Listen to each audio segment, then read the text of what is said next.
মধ্যপ্রাচ্যের সংকট আরও জটিল রূপ নিয়েছে। ইসরায়েল যখন পুরো গাজা শহর দখলের জন্য প্রস্তুতি নিচ্ছে, তখন বিশ্বের অন্যতম শক্তিশালী দেশ চীন এই পরিকল্পনাকে বিপজ্জনক বলে ঘোষণা করেছে।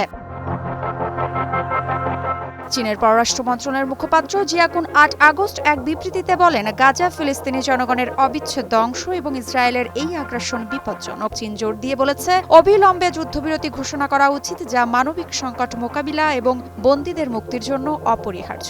এছাড়া চীন দুই রাষ্ট্রের সমাধান পদ্ধতিকে সমর্থন করে এবং আন্তর্জাতিক সম্প্রদায়ের সঙ্গে কাজ করার আগ্রহ প্রকাশ করেছে, যেন গাজার সংকটের সম্পূর্ণ ন্যায়সঙ্গত ও স্থায়ী সমাধান অর্জিত হয়।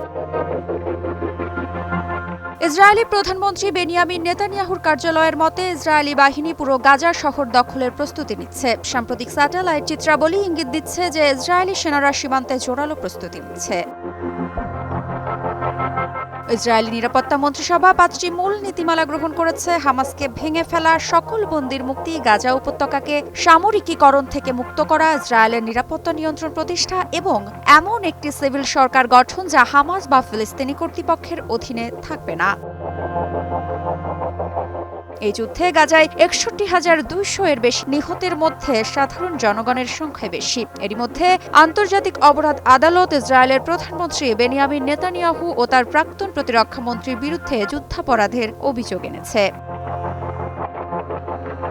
গাজার এই বর্তমান পরিস্থিতি শুধু মধ্যপ্রাচ্যের ভূরাজনৈতিক মানচিত্রকেই পাল্টাচ্ছে না, বরং আন্তর্জাতিক মানবাধিকার ও আইনকে এক নতুন চ্যালেঞ্জের মুখে দাঁড় করিয়েছে। চীনের কঠোর অবস্থান এবং যুদ্ধবিরতির ওপর জোর বিশ্বমঞ্চে একটি শক্তিশালী বার্তা বহন করে যে সামরিক শক্তির মাধ্যমে সমস্যার সমাধান সম্ভব নয়। একমাত্র স্মার্ট সিটি বসুন্ধরা, আধুনিকতায় এক ধাপ এগিয়ে। অন্যদিকে ইসরায়েলের দীর্ঘমেয়াদী নিরাপত্তা উদ্বেগ ও হামাসের সঙ্গে সংঘর্ষ এই সংকটকে আরও জটিল করে তুলেছে। কিন্তু হাজার হাজার নিরীহ মানুষের প্রাণহানির পর আন্তর্জাতিক সম্প্রদায়ের চাপ বাড়ছে যেন ইসরায়েল দ্রুত যুদ্ধবিরতি ঘোষণা করে এবং রাজনৈতিক আলোচনার পথ খোলা হয়।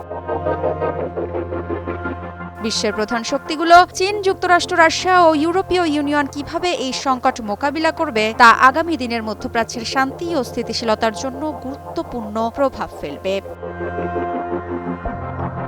এদিকে গাজার সংকট এখন শুধু একটি অঞ্চলের সমস্যা নয়, এটি একটি বৈশ্বিক নিরাপত্তা ও মানবাধিকারের ইস্যুতে পরিণত হয়েছে। আন্তর্জাতিক সহযোগিতা ও কূটনৈতিক প্রয়াস ছাড়া এই উত্তেজনা মিটিয়ে আনা কঠিন। চীনের কড়া নিন্দা এবং যুদ্ধবিরতির আহ্বান যেন বিশ্বকে স্মরণ করিয়ে দেয়, শান্তি ছাড়া স্থায়ী নিরাপত্তা আসবে না।